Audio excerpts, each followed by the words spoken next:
This is a user group with Milwaukee and the Iowa Power BI user group. My name is Mike. I'm helping to run the, I guess, the video stuff behind the scenes. I'll be the producer for this show. I'll dip out here very shortly and just hand it over to James. James, it's up to you, man. All right. Thanks, Mike. All right.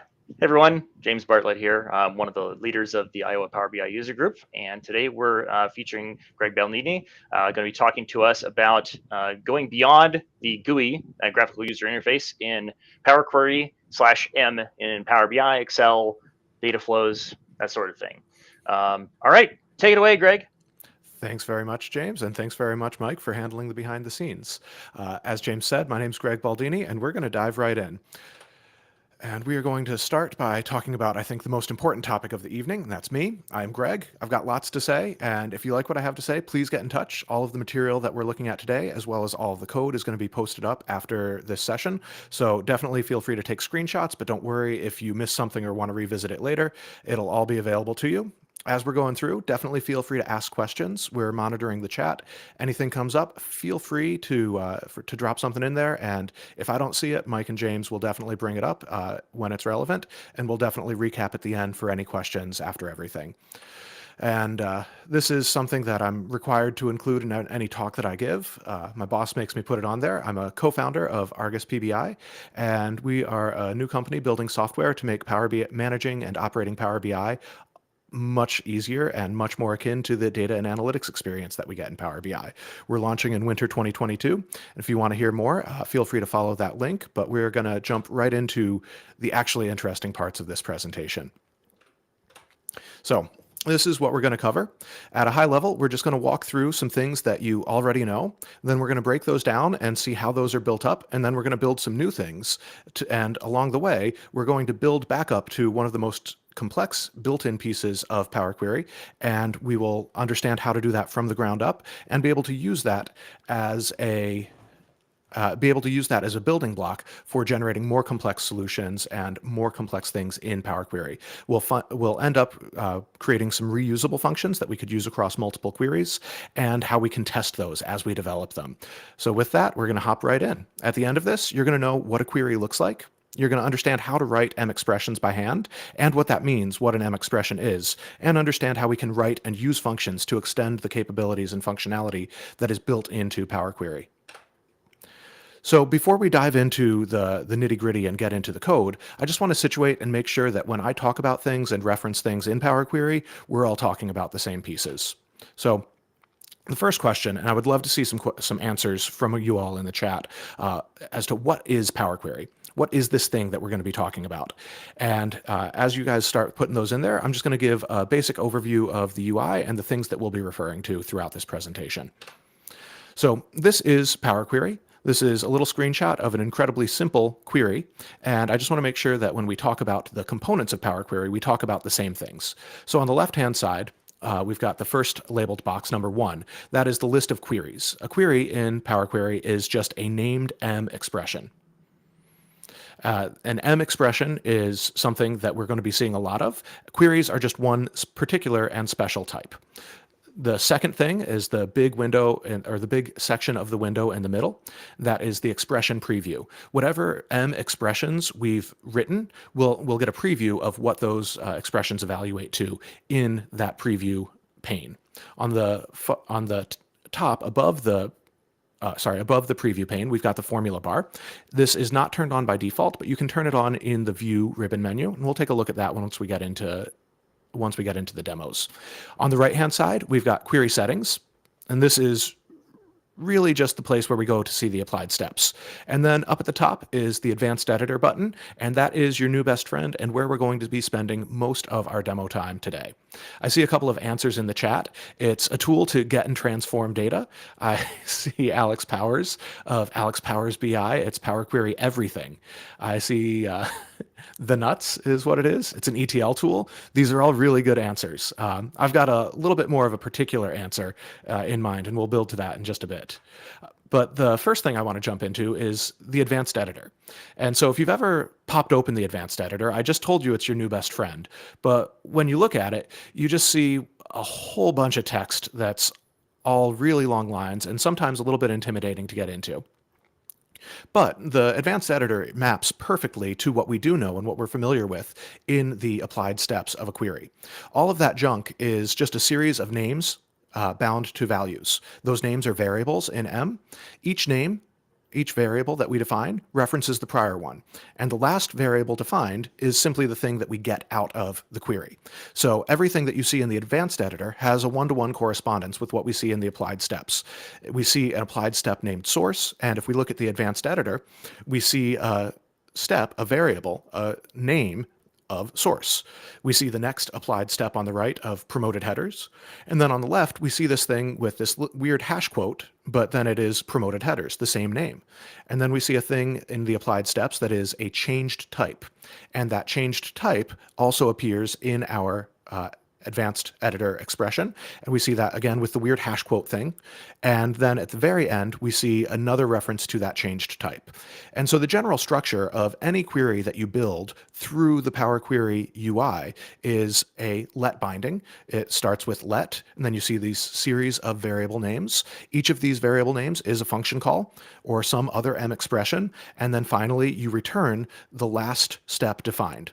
And that is how the advanced editor maps into the applied steps. And it is that mechanistic, that mechanical. It is a one-to-one mapping of these things that we see in the applied steps appearing in the advanced editor for us. So my answer for what Power Query is that it's a pretty awesome M IDE.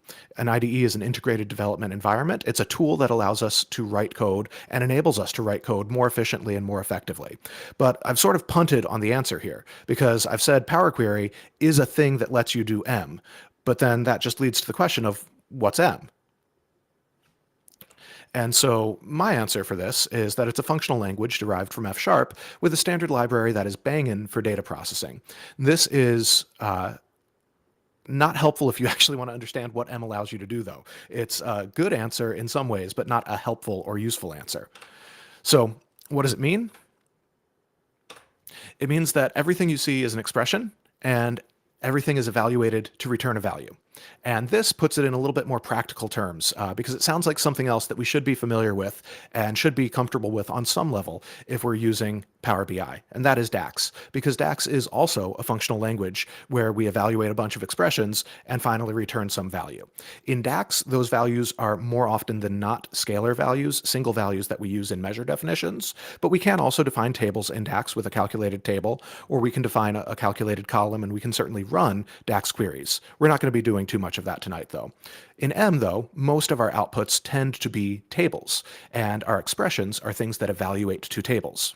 But they are, at core, this thing where we have a series of expressions that build up to some more complex idea, and then output that final result. And just to really hammer home that these two things are very, very similar, I've got some trivial DAX and some trivial M that we can compare. And in each of these, we define a couple of variables. One of the variables is named 1 and has the value of the number 1. The second variable has the name 2 and has the value of the number 2. Then we define a third variable named result, which is based on referencing those first two variables and doing an addition operation with them. And then finally, we return that result. And with that, we're done with the intro and with the grounding in what Power Query is and the background, and we're going to jump straight into demos and examples. So again, as we go into this, please feel free to ask any questions in the chat, and if anything needs second eyes or second view, please let me know. I'm happy to bounce back to things and show them again, but I'm going to be moving on through at a good pace unless y'all tell me that you want to see something again. So we're going to pop right over to Power BI. And I've got this dummy little table in here, and I just want to show this equivalence. And so we're going to run this trivial DAX in a measure.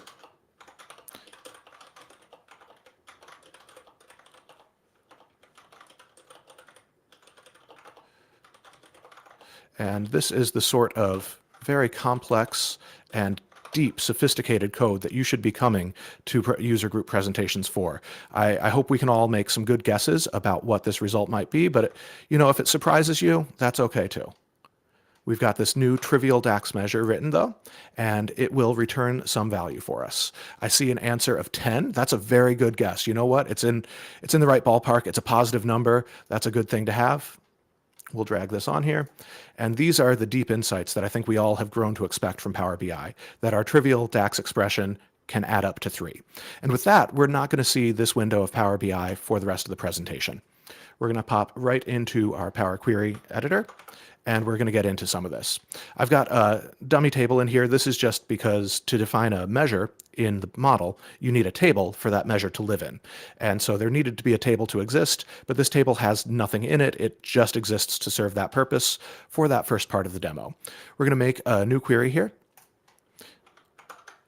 and we're going to see that same expression. So we'll pop into the advanced editor, our best friend, and we're going to write exactly what we saw from that presentation.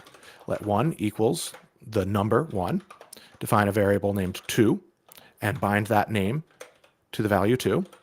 Then define a name named result, and bind that to the addition operation between the variables named 1 and 2. And unlike in DAX where we have the return keyword, in M we have let in instead. But the operations are very similar. And again, the deep and profound insights that we get from Power BI, we see the answer is 3. So Power BI tips, only off by 7, that's good enough for government work. I've got a question in the chat. What's my take on Power Query Online? It is the same Power Query. It is just a different host environment for it. I actually prefer to write my Power Query on desktop with IntelliSense turned off, mostly because I like when I press keys on my keyboard for those numbers and letters to appear on my screen faster than 1 or 2 seconds. But that is something that I'm sure is going to get addressed, and I'm sure the IntelliSense is also going to get addressed in terms of its performance. There's also another question, is SQL querying better or Power BI better? And the unfortunate answer is it depends. And so I think if anyone's playing that drinking game of it depends, it's starting early tonight. In general, if you are more comfortable with SQL, you're going to get very far writing SQL instead of Power Query for a lot of your data prep. Eventually, for Power BI, you do have to go through Power Query. There's no way to completely take Power Query out of the equation when we're getting data into Power BI. When we're doing direct query, we're still defining those connections in Power Query, and then those connection settings are passed through to the storage engine in that then Vertipack is going to be referencing to those external tables. So eventually you do need at least a little bit of Power Query, and you do eventually need DAX as well. But if you're more comfortable in SQL, you can definitely get very far with that. You don't have to jump straight into Power Query to start with, but it will be useful to get familiar with Power Query and with M if you're really going to be serious about Power BI. So we've got this first query. It's got the unfortunate name of query 1, and names hold a lot of power. So we are going to make sure that we name things as we go so we can refer back to them. As you saw, the presentation is pretty short. So most of the value of the contents after this are going to be coming from this PBIX file that we will distribute afterward. I will go through and comment some of the things that are more sophisticated or more advanced. So it won't be exactly what you see at the end of this. It'll be what you see at the end of this presentation, plus some comments and some more descriptions. All right. So the next thing I want to do is just show a couple more simple examples of M expressions so that we can get familiar with some of the things we're going to be looking at. So we can do very simple things. We can just have literal numbers, and we can do some stuff with those numbers. First, we will name our query appropriately. So we can have a number 1.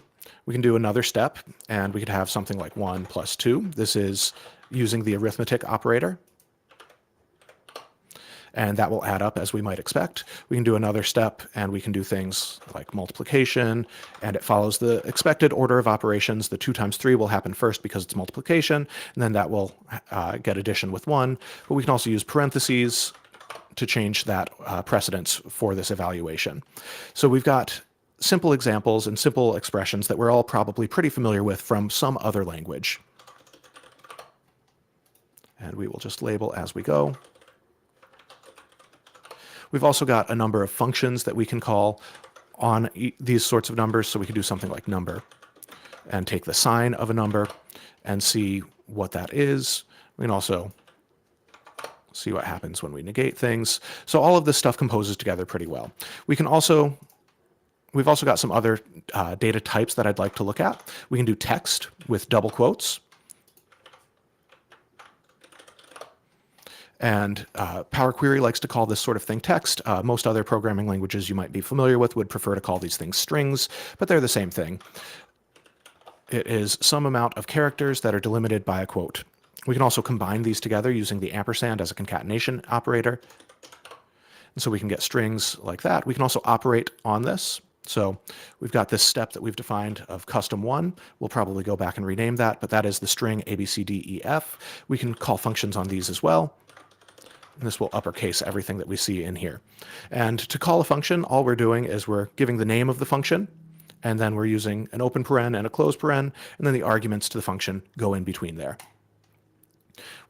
Let's fix up some of these names so that this will be useful to everyone as we finish. And it is very useful, I find, to rename things as we go along to make sure that we are actually tracking our intent as well as being able to come back to this later. If this is just a string of custom1, custom2, then it's not going to be really useful in telling us what is happening. And so the names do have a lot of power for ourselves when we come back a month or two later and want to understand what we were even thinking when we were trying to do this. So we'll do another data type, a little bit more complex than a simple number or a string. We can do lists in Power Query. And so lists are introduced by using this curly brace, and then we have a number of elements within the list. And these elements can be of any type, and they are then shown to us in a list format. This looks sort of like the table view that we might see, except instead of this table icon that we see on the left-hand side with this trivial query, we've got a table icon in the queries pane, as well as the table icon at the top left. When we look here, we see the top is just named list. We don't have the table icon at the top left of it. And if we look at the query's name, in the queries pane, it's got a type indication of a list next to it. And you can see that each of our examples that we've used have some little icon that indicates the type of it. A little 1, 2, 3 for anything that's numeric, a little ABC for things that are text, and then this little icon of a list for this thing that is a list.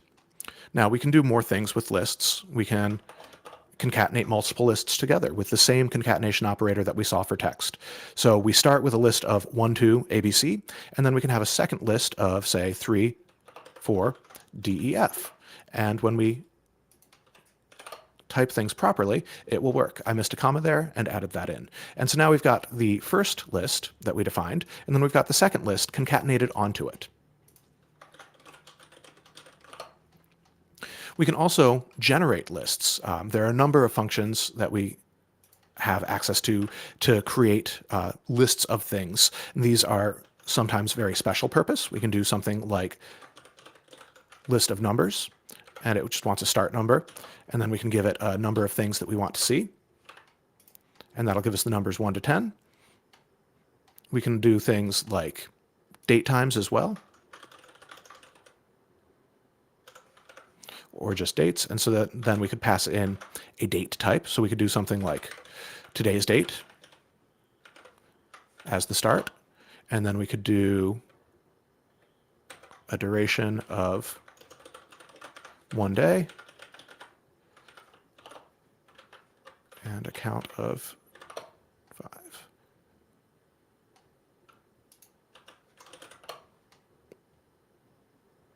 And I use no IntelliSense, yet I still get things wrong. I apologize for that. Wrong order of operations there. We want the count to come before the duration. And so this then gives us a list of dates starting from today. We get 5 dates, and we step forward a day at a time. So we've got lots of functions that can generate lists for us. We've also got more general functions that can allow us to define a function to generate new elements in a list for us. We're not going to look at those right now, but we've also got a nice shorthand. If we just want a list of numbers, say, we can just type the curly braces, we can type our starting point and our ending point in there. We could also do this with something like text, so we could do A to Z, and that'll give us all the characters between A and Z. So there's a lot of stuff that we can do with lists. We'll come back through and rename these.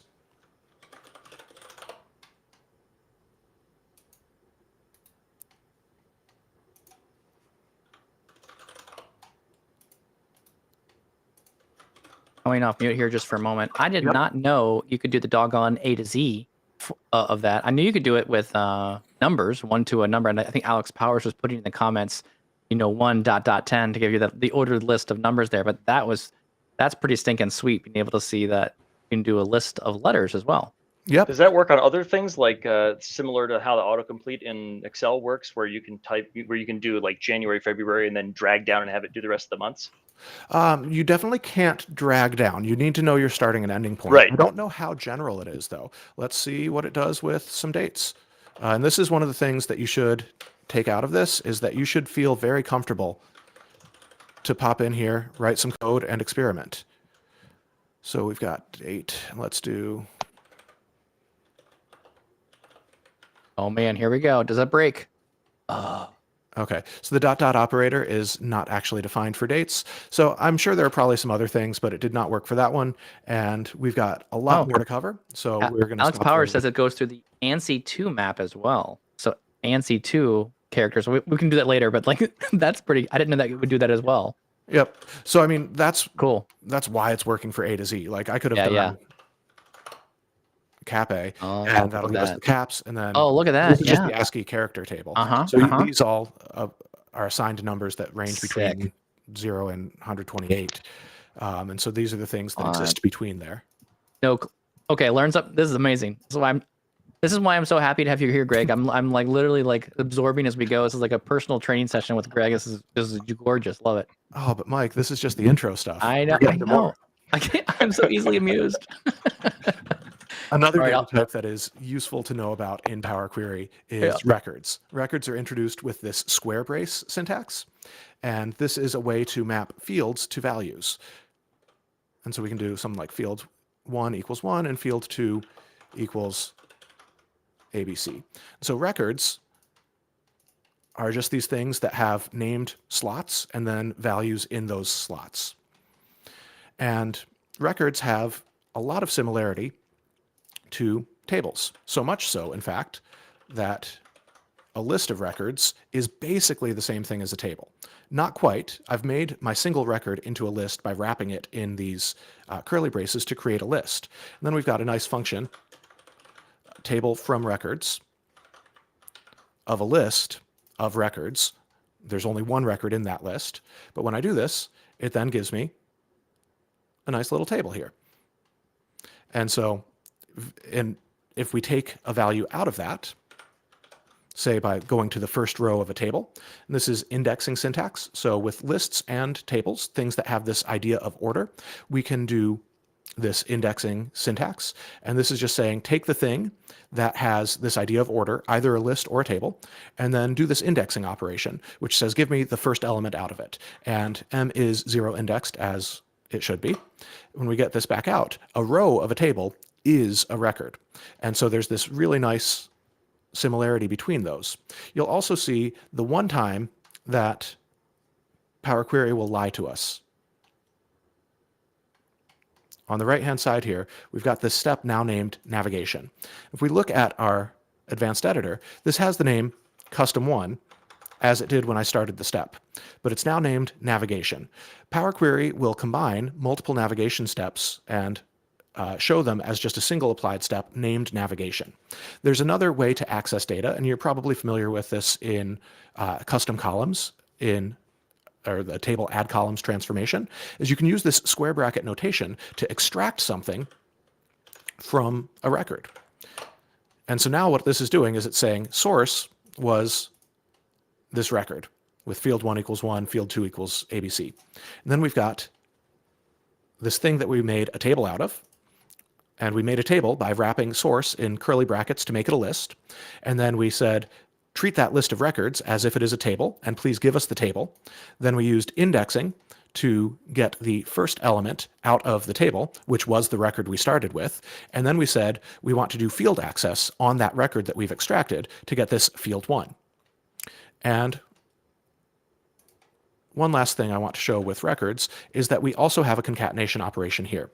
And so what we can do is we can say that we want to start with source, the first record that we defined, and we want to add another thing to it, another record. So what we have here is source, which was the record we defined at the beginning. And then we've got another record that we're defining here. And we're using the ampersand to say, take these two records and smush them together to give me a thing that has all of the fields that I started with. And so this is saying take source, which is field 1 and field 2, then saying custom 2, concatenate these two records together. The second record has field 1 again equals custom 1. Well, custom 1 should get a better name.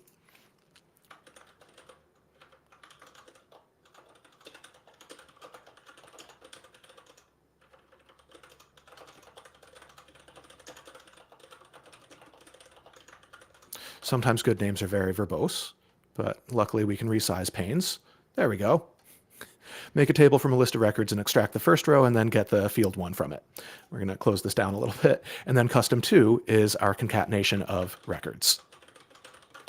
So these are not all of the data types that exist in Power Query and M, but these are some of the most common ones, and we'll use them fairly often. And these are also things that we're going to build up with as we go through the rest of this presentation and the rest of this demo.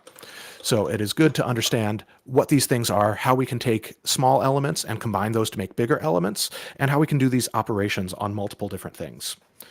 So the next thing I want to look at is something that everyone here has probably done. I want to load some simple data into Power Query and then do some stuff with it. This Excel file is showing just a little snippet of data. And we are going to load all of this in. We've got some dates, we've got some zip codes, and we've got something that is a number. And we're going to load this in and see what happens in Power Query when we are operating on this. So we're going to get a new source. We're going to load some text, and we're going to load file 1 that we were just looking at. Power Query is going to go out, read in the data from that file, give us a little preview here. And with this preview, it's saying, I think I can parse this. I think it is encoded in this way with this character set. I think it's using commas as a delimiter. And I'm detecting the types of each column based on the data sample that I see in the first 200 rows. And I'm going to say OK, and it's going to say, I'm going to use all of those settings, and I'm going to write some code for you. And up till now, I've been writing all of the code. But here is where we really get into the idea of Power Query as MIDE. Instead of having to write all of this code myself, Power Query has done it for me, which is really nice of it because there's some stuff that I probably don't want to write alone in here, or don't want to write on my own. There's some really verbose stuff. And I'm just going to format this so it's a little bit easier to read as we go through here. One thing that you should notice is that part of the code Power Query has written for us has a record in it. And we can tell that very easily by seeing that we are enclosed in square brackets. So this CSV document function is taking a first argument of file contents. File.contents is taking its argument of the path to the file we want to load. And then the second argument to CSV.document is a record.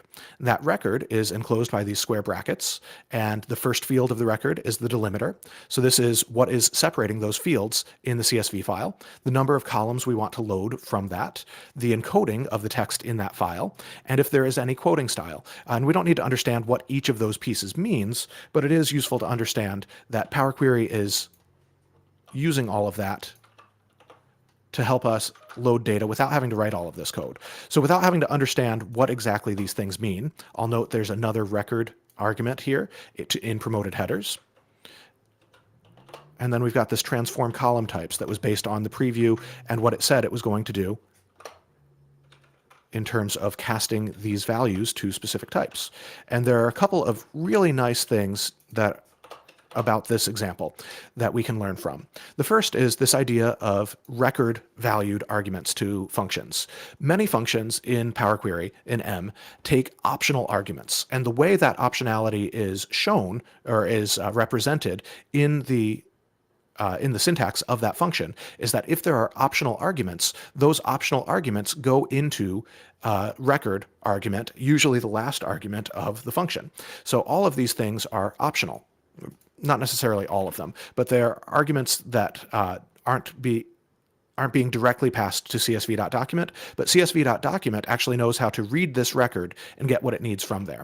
Some of them are optional. I'm just going to drop out that columns equal 3, and we'll see what happens after I close out of this advanced editor.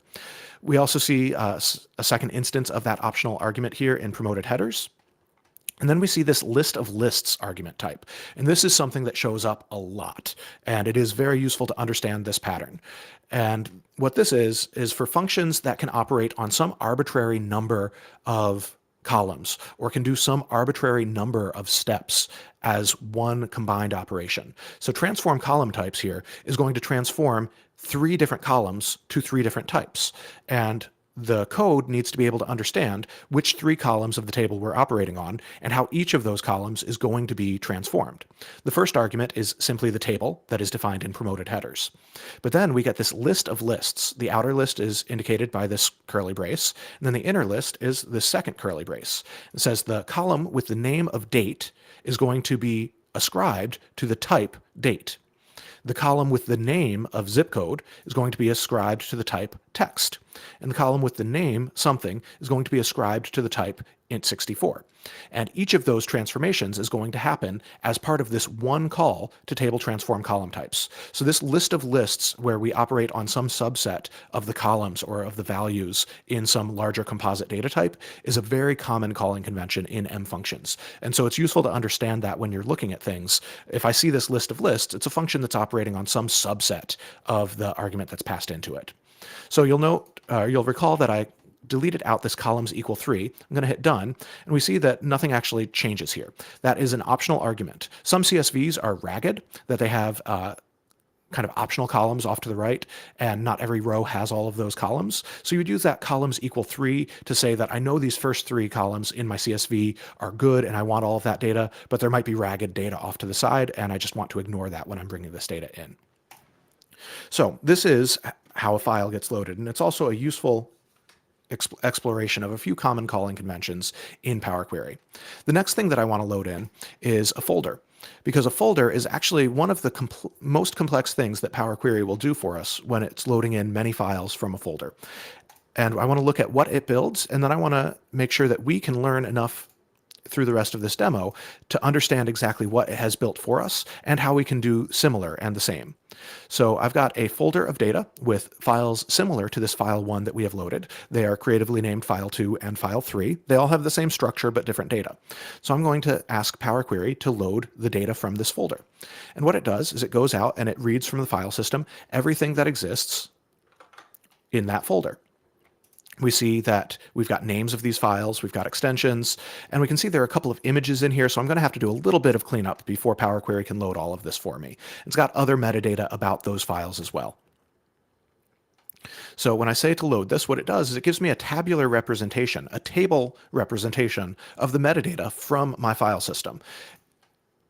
And this metadata includes the name, the extension, the last date this file was accessed, when it was modified, a whole bunch of stuff. But right now, we just care about this extension. We only want to operate on those CSVs. And so now I've got a subset of the files that exist in that folder. And I'm just going to click this double down arrow, and Power Query is going to do a whole lot of work for me, really living up to its, what I call it, an M IDE, because it's going to write a whole bunch of M for me. It gives me another little preview here, very similar to when I loaded file 1 on its own. And I'll click OK, and it goes out and it does a whole bunch for me.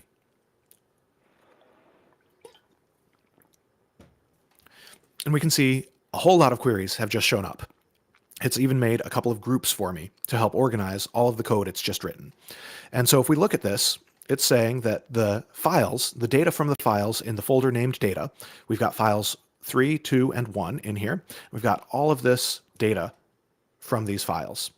There's a source step that gets all the metadata from the file system. There's this filter step where I said I just care about the CSVs. We've got another filter step that it automatically added to not do any to not load any hidden files. Then it invoked a custom function. So it wrote a function for us, and then it came back and used that function. It did some renaming of columns, it did some removing of columns, then it expanded a table, and it changed types on everything. And to do that, it made this transform file function for us. And this thing does a lot. It's giving me a warning here because this was an automatically created function. I'm just going to click OK so we can look at the advanced editor here. And this looks a lot like what happened for our file1 load. It does a source where it's doing a CSV document, it's promoting headers, and the change types end up in the parent query, not in this function, but that still ends up happening for us. It's also got this other boilerplate that you never really end up using, but needs to exist for it to generate this thing for you. It's done a lot of work and analysis, and it's got a sample of having loaded this data. It's doing a whole lot, and I don't like things that I don't understand, so we have not covered enough to understand this yet, and it's going to go away. Get rid of that entire group as well, because we don't need it. But loading data from a folder did give us one nice idea, is that we should probably use groups, because those groups allow us to give larger names and then allow us to understand how these things add up together and how these things work together. So before we can really move on, what we need to do is we need to understand functions, because that was the thing that kept us from understanding what was happening in the load a folder. So we're going to do a new blank query, and we're going to learn how to write a function, our own function, not call a function that was built into Power Query or built into M for us by Microsoft, but our own brand new function that's going to do whatever we want it to. And the thing that you need to know, the little bit of syntax to make a function, is this. You need an open and close parenthesis, and there can be things that go in there. This is going to become your argument list. And then you need this little glyph of an equal sign and a greater than sign. And together, these things I like to call the rocket. I didn't come up with that on my own, but I like that name for this little combination of characters. And then we need something after that. After the rocket comes the body of the function. This is the code that will be executed, the expressions that will be evaluated to give us the value of calling this function. This is all that I need to make a function. And you'll see in the queries pane over on the left here, instead of a table or a list or a number or something like that, the icon here is a little fx.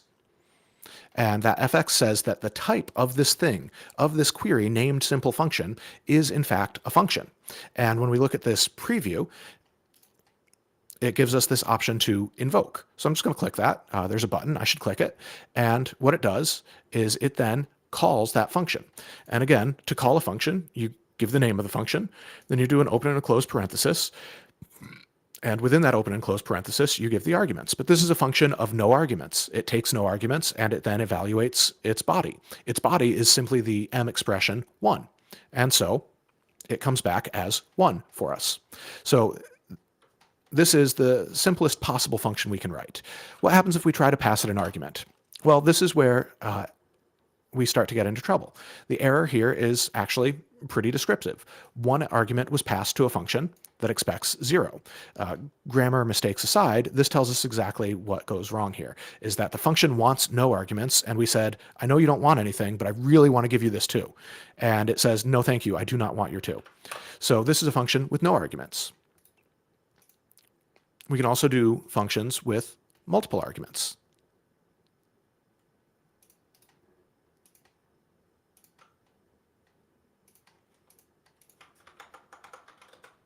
So a function with multiple arguments, we could do a and b here. And then we could say what we want to do with a and b. Let's do some addition. So now we've got a function of 2 arguments. And I think a reasonable name here is going to be add. So this thing will take a couple of arguments. I'll type those in here and click invoke, and it makes a new function for me. And it named it invoked function 2. That's probably a bad name.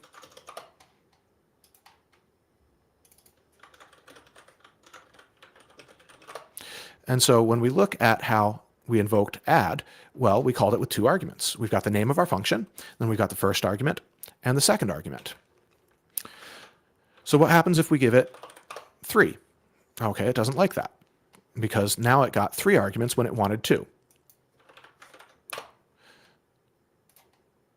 What if we want to try calling it with some other things? Because we saw different types. Maybe we want to pass it a string instead of a number. What happens here? And we get an error. This error says we cannot apply the operator plus to types number and text. And then it gives us details about how we called that operator. The operator was plus, the left side of the operator was 1, and the right side of the operator was a. and it doesn't know what to do with that. And we can see right here, this is the thing that failed. Plus did not get the operands that it expected. It got a number for A, and it got a letter for B, and it does not like that. So M is a typed language. It's not super strictly typed, but it does have types, and so we can take advantage of those in our functions. So let's make a new version of add that takes types. So we're going to do A and B, and we know how to write this. This is A plus B. So how do we make this thing typed? So when we're defining a function in this argument list, we can say what types we expect for these arguments. So I'm going to say that A has to be a number, B has to be a number, and we can also say what the return type of the function is. We can say that the return type is going to be a number as well. I see a question in the chat about debugging Power Query errors, sometimes very difficult to make sense of. Part of it is just experience, but we will look at a testing and iterative development process toward the end of this demo that'll show some ways that can help to narrow in on and make sure that you're looking at the right thing as you're doing development, and then build pieces that work and then combine those pieces up into bigger solutions. But there's also the M diagnostics, which we're not getting into. That is one of the tools in Power Query, and that M diagnostics will show you all of the little things that add up to make your M query function, and that can especially help when you're figuring out what's getting sent back to a data source in terms of a request or a query. But that is well beyond the scope of today's presentation, so we're not going to get into that too much. But here we've got a typed add function. So we say that the arguments are going to be numbers and the return value is going to be a number. And then the body of the function is still the same thing. If you wanted to use those diagnostics, though, that is under tools here. Again, not going to get into that here. So here we've got this add typed. So let's give it a 1 and a 2.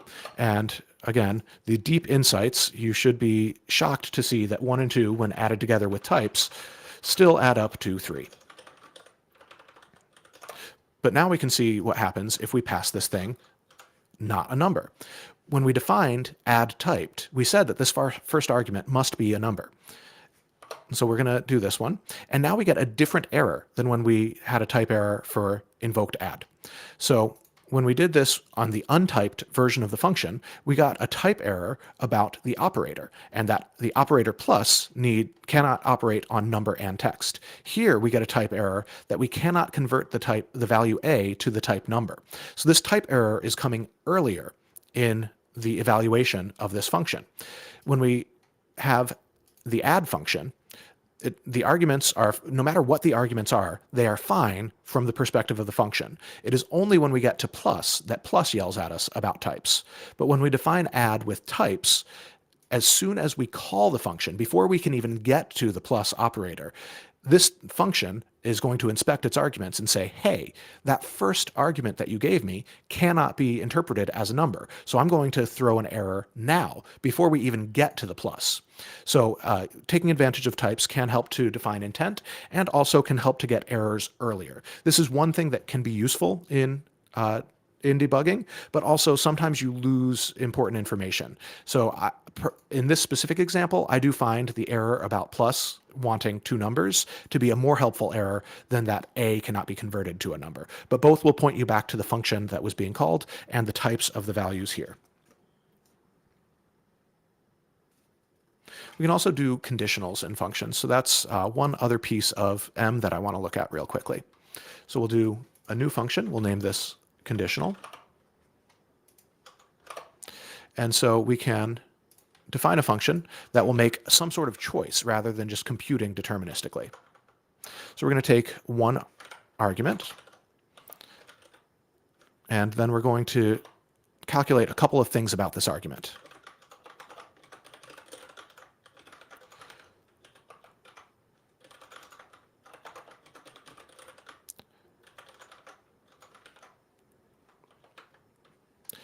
This is why I do not use IntelliSense, is it likes to very aggressively insert things I do not want.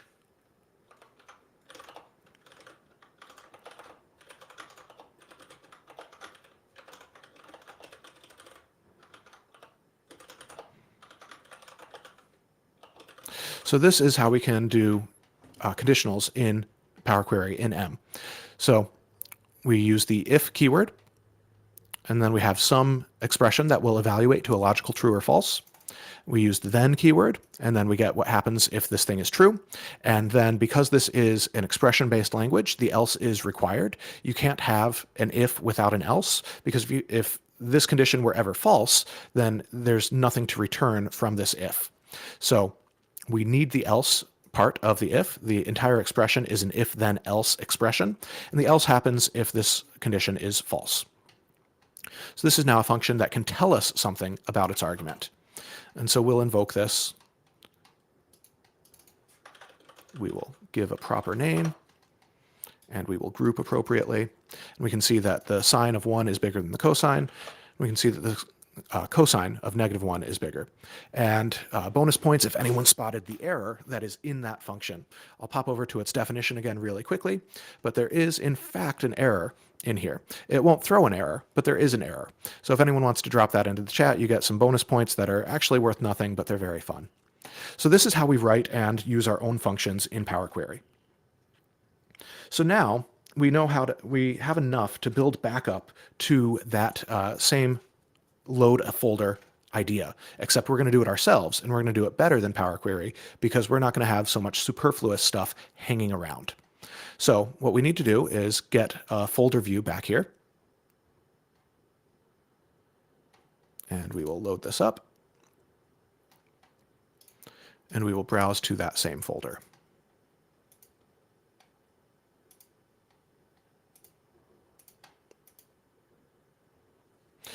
And Darren Gosbell got it right in the chat. I'm not dealing with the case where sine and cosine are equal. That is exactly the error. So I might lie to you and tell you that the cosine is larger when in fact the cosine is the same size. So just because our code does not throw errors does not mean that our code is correct, which is a very useful thing to keep in mind. We'll also make a new group as we're working on a new topic here.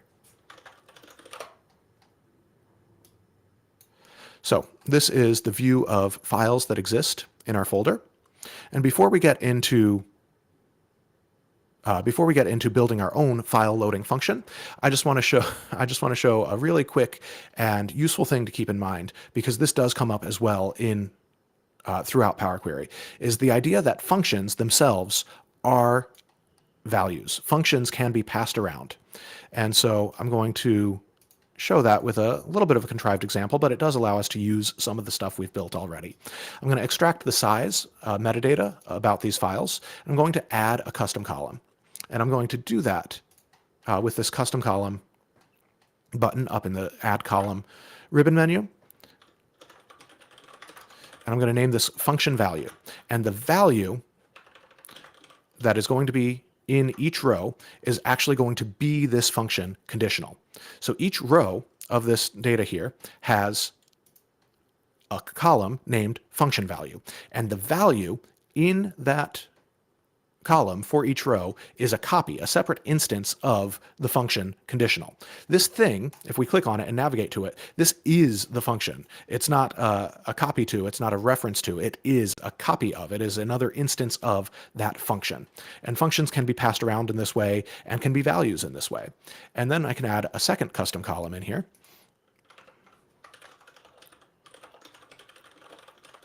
So how do we use functions? Well, we need to have the function itself. And so we've got the function in function value. That is the value on the row in the field named function value. And how do we call a function? We use sorry, I forgot. This one does not zoom in well.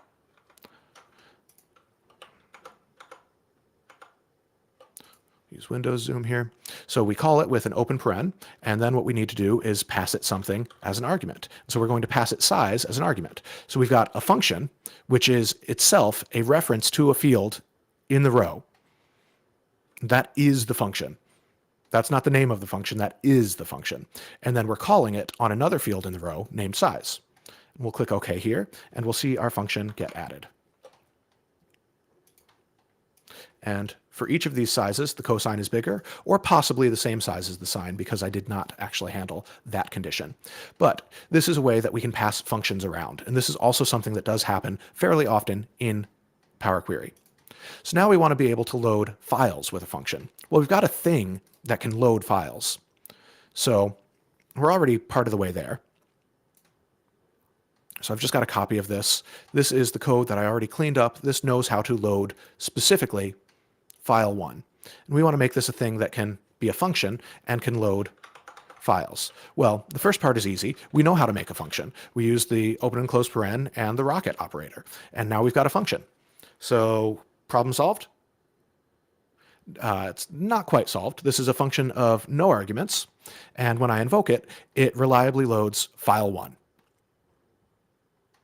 And I can't say I want file 2 for a lot of reasons, but the first problem is that this function doesn't take an argument. So there's no way to say what file I want.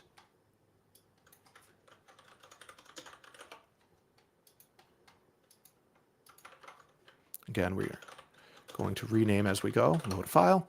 So it loads a file. It will always load file 1. So what we want to do is we want to be able to parameterize this thing. So let's take this to take a file name. And here's where that file name is used. So we'll just comment that line out, and we'll get a new version. We'll do file contents, and instead of hard coding that thing in there, we will reference that file name argument to the function. Okay, cool. Now we've got a thing that loads a file, and it takes an argument. So our function immediately throws an error, but this is a good thing. Now it's saying, I got no arguments, and I wanted one. You didn't give me enough, man.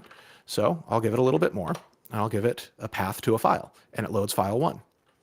Now I'll give it a path to file 2, and the data changes. We'll trust that that is actually file 2, and file 3, we get different stuff. So now I've got a load a file function that knows how to load a file.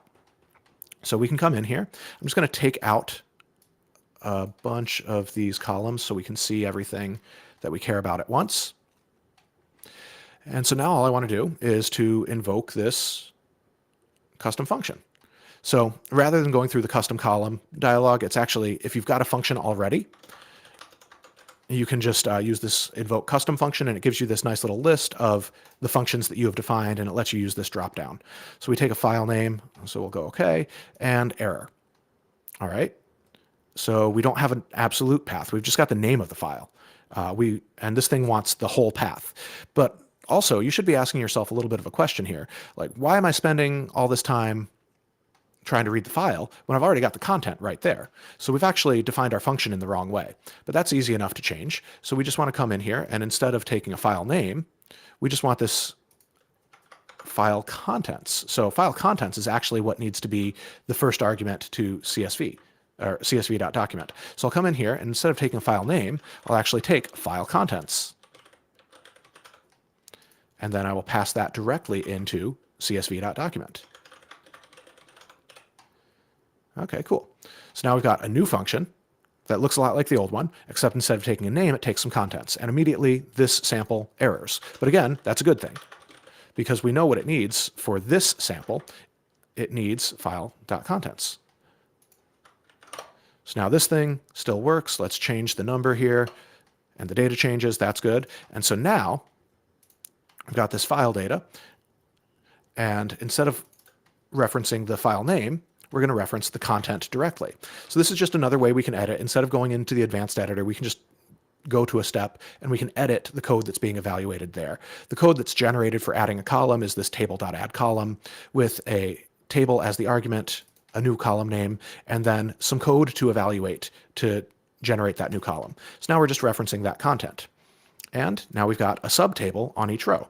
And if we just scroll through these real quick down at the bottom, we see this is the data for each of those. So we're done with the content. We can get rid of that. We've got the file name, and then we've got this file data. We can expand that out. Whack OK. And now we've got what happened from Power Query defining all of this for us. And we did it with a lot less overhead, with a lot less boilerplate all thrown around in some extra groups. This is just one function that we can then go in and customize. We know how to edit functions now. We've got the original there if we ever need it, but then we've also got this argument that we're passing in, and the rest is what Power Query generated for us. So even though we know how to write M, we don't actually have to write all of our M ourselves. The basis of that function came from letting Power Query write all of the code to load a single file. Then I just turned that into a function and changed a couple of lines to get to something that works for me. And now I've got something that loads all of my data. But I bet some of you have noticed that there is a problem with this data. Some of these things that are in a column named zip code are not actually zip codes. Now, this may be a very foreign concept to a lot of you, where sometimes the data is not clean. I expect a lot of you just have really nice data that you work with all of the time, and you don't have to deal with problems like this. But for me, I run into this problem fairly often. So we're going to go through a worked example of how we can build a cleanup function.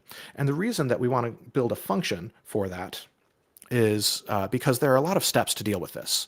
So I've got these things. Some of them have more than 5 characters. Some of them have less than 5 characters. Some of them have alpha characters in it. Some are just like sentences.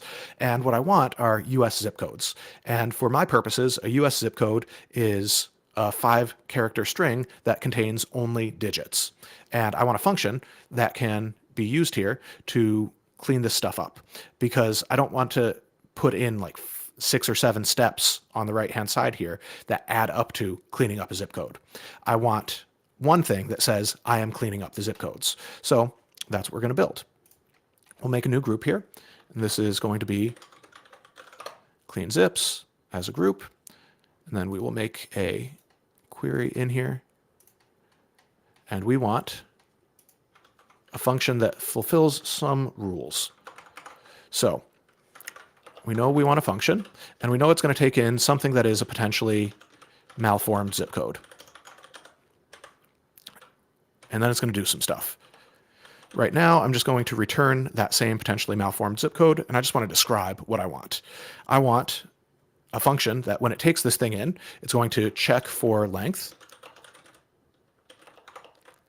I want a thing that is going to check for all digits. And I want to return the first 5 digits if it's good. So if the length is less than 5, then I want a placeholder value. And I just want that to be 5 zeros. That's my placeholder for this. And if it is not all digits, I also want to go to that placeholder value. And then all digits and greater than or equal to 5 characters, I want to go to first 5.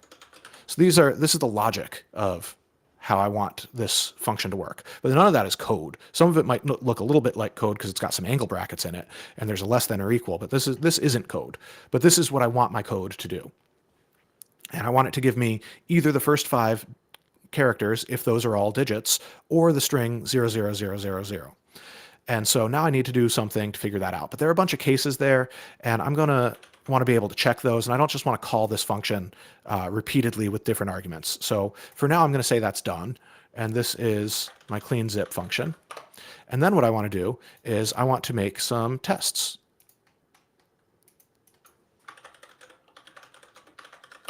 So I'm going to come in here, and I'm going to go to my advanced editor.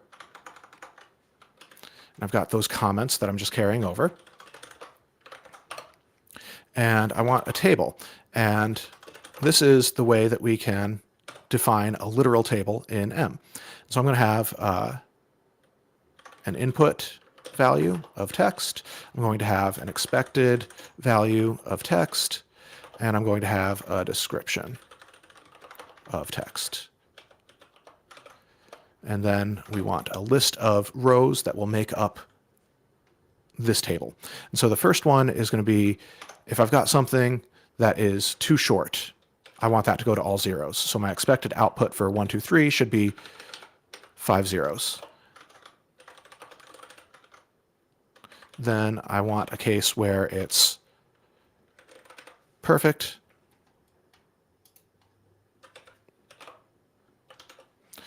And I want that thing back out. And then I want something with alphanumerics in there, but otherwise good. So A, 1, 2, 3, 4. And I want that to go to zeros. And we could come up with a whole bunch of very specific test cases that we would want to test here. But this is enough for this example.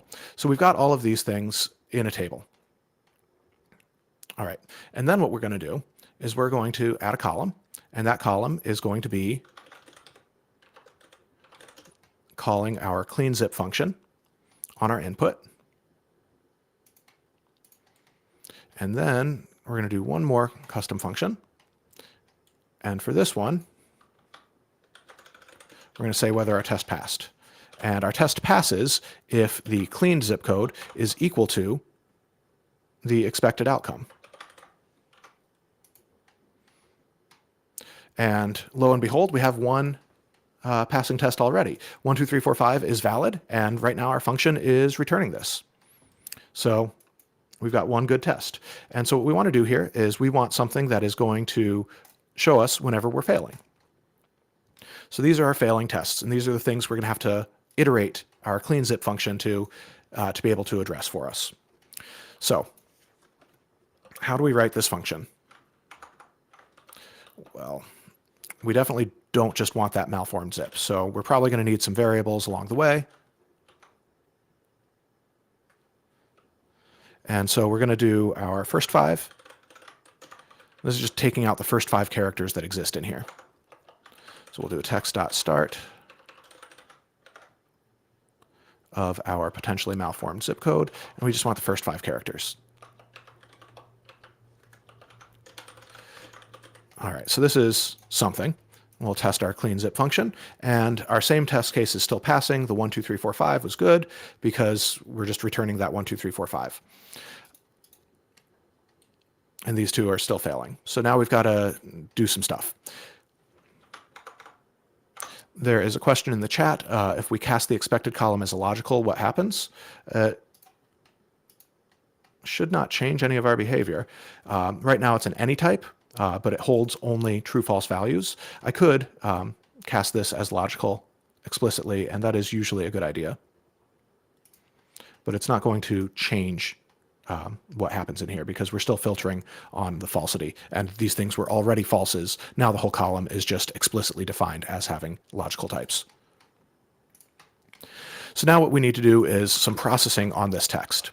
Now, there's no good way to process a string character by character, so we are just going to take these things into a list for the rest of our processing here. So we're going to get a list of the text. And this is text.toList of our first 5 characters. And then the first thing that we wanted to know is to make sure that it's long enough. So we're going to test, are there actually 5 characters? And so here we're going to ask for the count of this list. And there is a text length function that we could use, but we need this list later, so I'm just using that for now. And so now we can actually make some sort of decision. If there are 5 characters, then we want those first 5 characters. Otherwise, we want the string of 5 zeros. And now one of our test cases, this too short one, 1, 2, 3, disappears because we're testing for that. It's too short, so it goes away. And somehow we've got our good test case failing. Let's go double check that.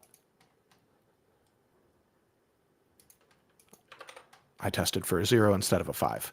It's a good thing we have test cases to keep me honest. So I changed that to a 5, and our good one is still succeeding now. But we've got this A1, 2, 3, 4. And we want that to go to zeros because it's not all digits. So what we're going to do is pop in here, and we're going to test for, are all of these things digits? So first of all, we need a list of valid digits. And what we want here is this 0 to 9. But there's a problem here, because these things are numbers. And the components of our list of characters are strings. And numbers and strings do not compare. So we actually want to transform this list of all of the digits from 0 to 9. And we want each of those to be a string instead. So we want this text.from. But this each is something we haven't seen before. And what that is actually a syntax sugar, and I will just write the sugar for us. So each just means define a function of one argument, that argument named underscore, and then evaluate this code for each value, with each value in turn taking on the value of that underscore. So this is going to say for 0, make underscore mean 0, and then do text from on that to get the string 0 instead of the number 0. Then it'll do it on 1 and get us the string 1 instead of the number 1, and so on up to 9. So this is a list of all of our digits. And now we want to be able to compare the components of our list of characters. And we want to make sure that each component, each individual character, is in this good list of known good digits. And so here, what we need to do is say whether they're all digits. And for this, we will do another list processing function. So list.matchAsAll is going to go through some list element by element, and it is going to evaluate a test for each element of that list. And it will return true if each element of that list has this thing being true. And so what we're going to do is we're going to go through our list of characters. This is up to 5 characters long. And for each of those characters, we're going to evaluate some test condition, some function. And that is going to be a function that we'll define with each. Again, each is exactly this parenthesis underscore rocket and then function body. Each is syntax sugar for it, but it's kind of silly because the syntax sugar takes up just about as many characters as you need to define the function anyway. But it does at least, it communicates some intent that this is usually a function that is in some sort of iterative construct, but it doesn't have to be. Each is just a function of one argument, underscore.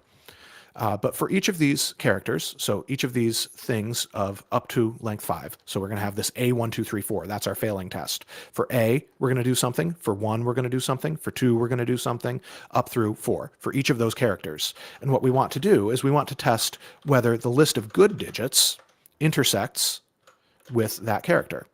So we're going to say, does the list of digits hold the character that we're testing?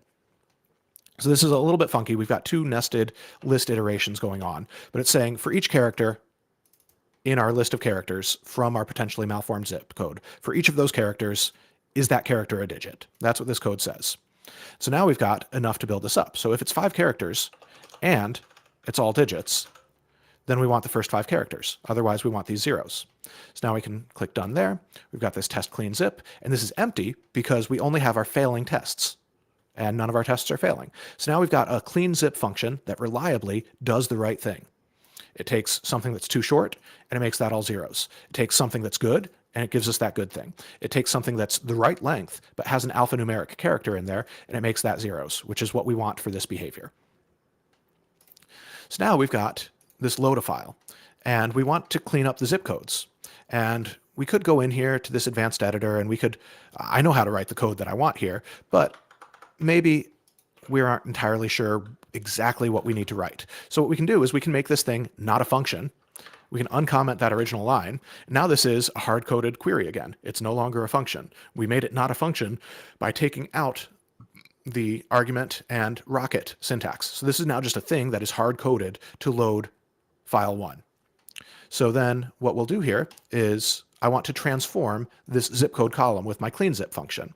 So there's a transform operation under this right-click menu, but it doesn't hold custom functions. That's okay though, because I can just use one of these existing functions and then go in and edit a little bit. So this wrote some code for me that I didn't quite know what to do. It's a table.transform columns, and then it's doing this thing, it's transforming zip codes with this text.lower function. And I know it's the text.lower because I chose lowercase, but I don't want to lowercase it. I want to use my clean zip.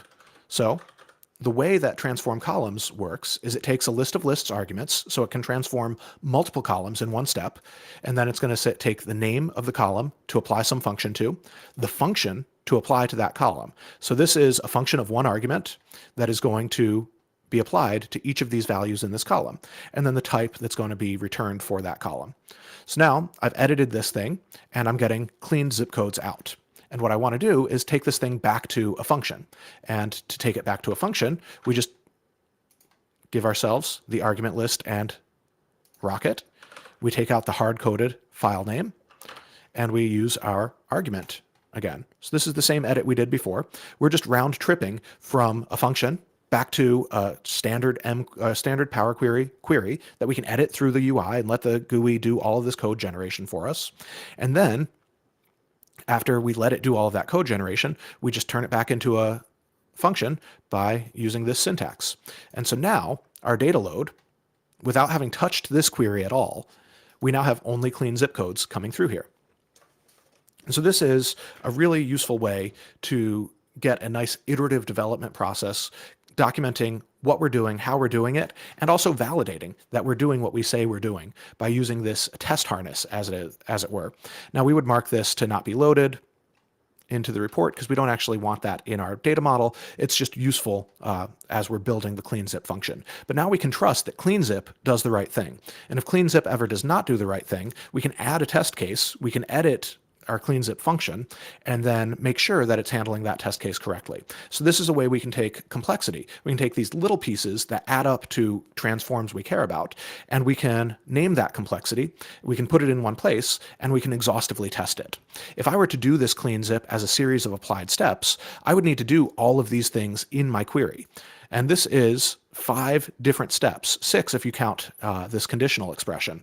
And so if I were to do that in the query itself, I would have 6 steps over here, and all of those steps individually don't mean anything.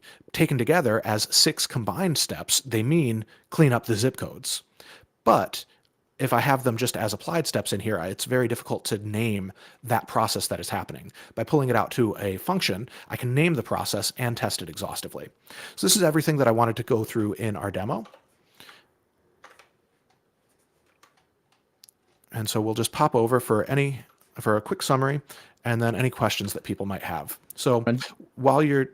I'm going to jump in there. I am thoroughly impressed. Again, I think you took like 2 breaths out of the whole session because it was going so quick. I'm going to have to watch this one again. This is so good. Through, man.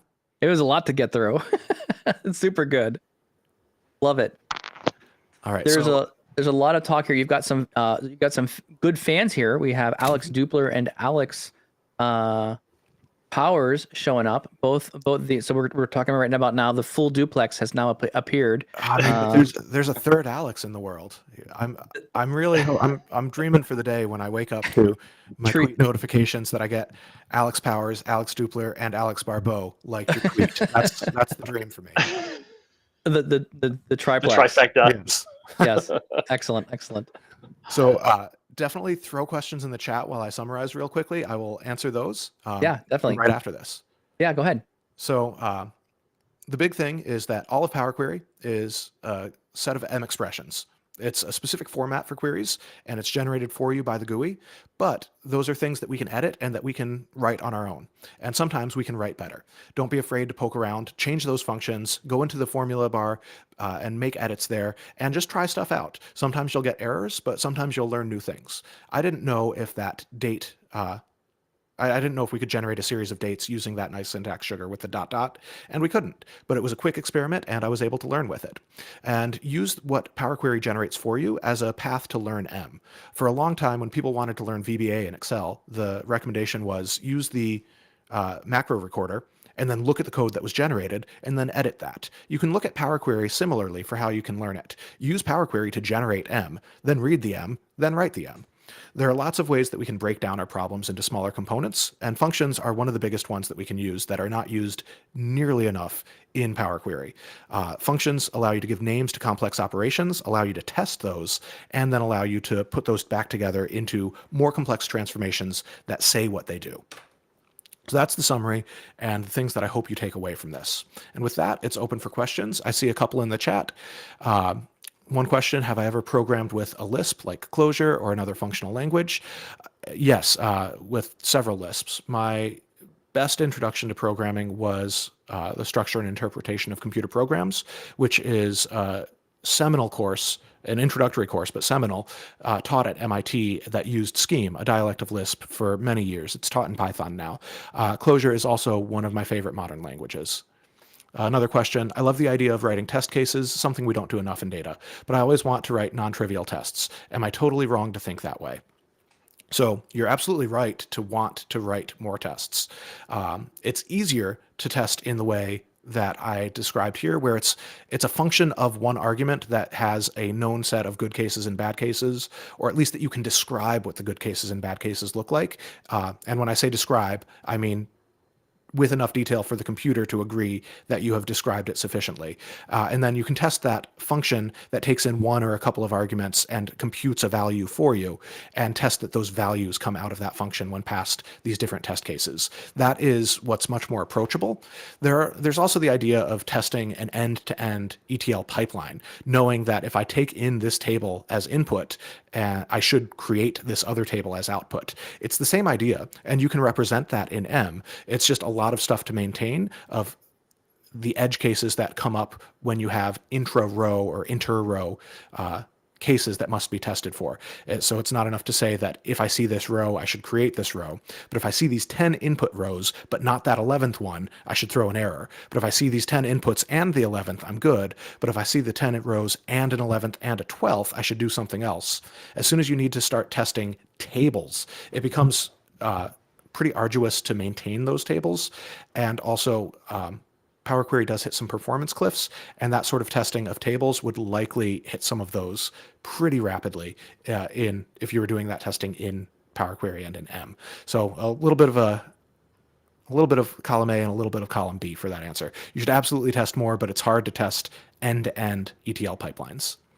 Totally would agree with that one. I think there's actually people in the community that are trying to really build on top of that. I mean, if we think about like the conversation around like what data ops is doing, I mean, there's a whole conversation around what data ops has done. I know there's some very interesting things that Gil Vervive, while he was an MVP, he did some interesting things with like Power Query Online. And when you use Power Query Online, you're storing sets of data down, or data flows, basically data flows. If you're using data flows, you're storing sets of information or information tables inside blob storage. And you can actually go ask and interrogate that data to do some sort of data quality across your pipeline elements as well. Sorry. Yeah, and I think one of the things that you end up needing if you're going to do a very rigorous data ops and do testing of data and end-to-end ETL pipelines is eventually you need to curate test cases. And those can come from real data, or they can come from things that you make up. But you need to be able to define inputs and outputs that are good or bad, and be able to say whether you have done the work to get the correct results. And that curation is something that requires a whole lot of discipline. There's not good tooling to say, this is a case where ETL failed. I want to capture this, and every time I change my ETL code, I want to validate that I get the same results out with this input, and I get the correct output from it. That is a lot of discipline required, and there's not tooling for it. And I think those are two sides of the same coin for that problem. If something requires a lot of discipline, it is not a good solution. If something does not have the tools to support it, then it will require discipline to do it. And so I think we need better tools and different tools, not just better. We need different tools that allow us to curate samples of input and output data at the level of tables or collections of tables, name that collection as a test case, and name the output as good or bad, and then be able to run versions of our ETL code against that. And we've definitely got source control for the code, and there are test harnesses that can check out different versions of source controlled code and run that against test cases. But the tooling to maintain that idea of multiple tables of inputs and outputs and what's good and bad as test cases, that tooling is not really there. And curating those is where the challenge comes from. You could certainly use an existing test harness in any programming language to do that, but the process of getting those test cases built is going to be onerous. Yes. And I think also, in my mind here too, is also kind of ways, we're talking test cases, things. And again, I love this question because test cases are all in my mind right now. I'm building test cases for things in data pipelines as we speak for some projects right now. I think it really does. It adds a level of rigor around what is important to the organization. So like there's going to be, test cases are a great idea, but we do know there's a lot of effort built around making what those test cases are. And I think you're speaking to that as well, Greg. So where do you apply tests, and where's the most important data in your organization to take that extra rigor to make sure it's right? Financial data is a great opportunity for making sure you have the proper rigor around all the transformations, all the calculations, make sure you're not losing any data. because in that world, there's actually legal requirements around if you report your numbers wrong, people get fired and go to jail. So there's certain regulations I think that require us to have additional rigor around our data stuff. Yeah, but I think the point around financial data specifically is a really good one, but it also brings up a counterpoint to everything you just said about financial data. Not that Sure. you're wrong, but when we talk about accounting, especially, uh, this is a world that is not regulated through testing and uh, the sort of precision that we sometimes expect from numerical methods in computation. The idea of the audit, we are going to take specific test sets of data, and we're going to look very detailed at these subsets of data to make sure that these tie out, and we're going to make sure that processes are followed. But Yes. the idea of materiality, and if you're auditing $1 billion company and you've got something that's off by $10,000, you don't chase down that $10,000. Immaterial at that point. Yeah, and so Yeah. it does require the rigor, but it's a different type of rigor than exhaustive testing that we can often achieve in software. Yes. Agreed. It is achievable to have a code base with all branches covered by tests. That's a big goal, but it is achievable. Every single branch could be covered by a test. There's tooling to say whether you have done that, and you can exhaustively test an entire code base to say every single one of these conditional branches yields a correct output. Yeah. In terms of business process and in terms of accounting and financial data, we don't have that level of, we don't have the ability to test real world processes in that way. And so the idea of auditing versus testing is, I think, a really important one. Moving from validation of all data to the idea that we can validate processes and subsets, which is a very different approach. So I think would be another good question from Alex Powers. How did you start learning M, and what inspired you to share/convince others to look at it as a viable language, especially if they're on the Microsoft stack? So I did not want M or Power Query for a long time. I learned Power Pivot when it was still Power Pivot without a space between the words. I've been doing this for a long time, and I knew SQL. And so, especially with early Power Pivot, it was not tightly integrated with Power Query. You wrote SQL queries into a terrible text box, and then you ran those and it loaded your Power Pivot model. And I had everything I needed with DAX and SQL. And this Power Query thing is just like some other language that is not worth the time. And then I started using it. And then Power BI came out, and you needed to use Power Query. Even if you were just going to paste your SQL queries into the Power Query text box, you still needed to interface with that part of the application. And I started using it, and then I had a bunch of clients in short sequence where we didn't have a database, which was a big problem and part of why they brought us on. But in the time when you don't have a database and you can't write your SQL, even if you really, really want to, you've got to use the tools that are available. So I was very reluctant to pick up M. When I did, I took a little while, and then I realized that there was a very expressive and very well-designed language for data transformations sitting under that Power Query UI. And so then I just dove in and I started doing just random problems in it. I would look up like the advent of code challenges and try to do all of those in M. I would do basic like intro to CS course challenges and homework sort of stuff in M so that I could get familiar with it. And once you're familiar with the core library of a language, you're ready to start being productive with it. And then it's a matter after you learn the core library. That's learning vocabulary, and understanding the syntax of the programming language is learning the grammar. But the hard part is learning the idioms of a language, both a foreign, like a human language, as well as a programming language. And what are the ways in which we achieve things? Understanding the syntax of M does not lead you to understand intimately that lists of lists are how it handles variadic arguments. Functions that take an arbitrary number of arguments. It could take 1 column or 10 columns in one function. And using lists of lists to represent that is an idiom of the language that does not naturally fall out of the grammar of the language or the standard library functions of the language. You can know the library functions, you can know what a list is, but understanding that the idiom of lists of lists is how we deal with a variable number of arguments, or understanding the idiom of optional arguments are represented as records that may or may not contain this field. And so that sort of thing takes a little bit longer, and that's where you use Power Query, you crack open what it generated, you read what it did, and you try to figure out why it did it the way it did, and then you see if you can build it yourself, which is what I tried to get through in this session. And I do want to acknowledge the question that I went a little fast, maybe. I definitely like to move fast through technical topics. And I recognize that's sometimes hard to follow for people, so I do apologize for that if it was difficult to follow for anyone. But I would also say that we're in a really miraculous age of recordings of everything. This stuff is going to be live on YouTube as soon as we hit the stop button, and this is the sort of thing that should be revisited. My favorite tech talks are always ones that I go back to. I don't like a presentation that I can watch once and get everything out of it. I feel like I've wasted my time.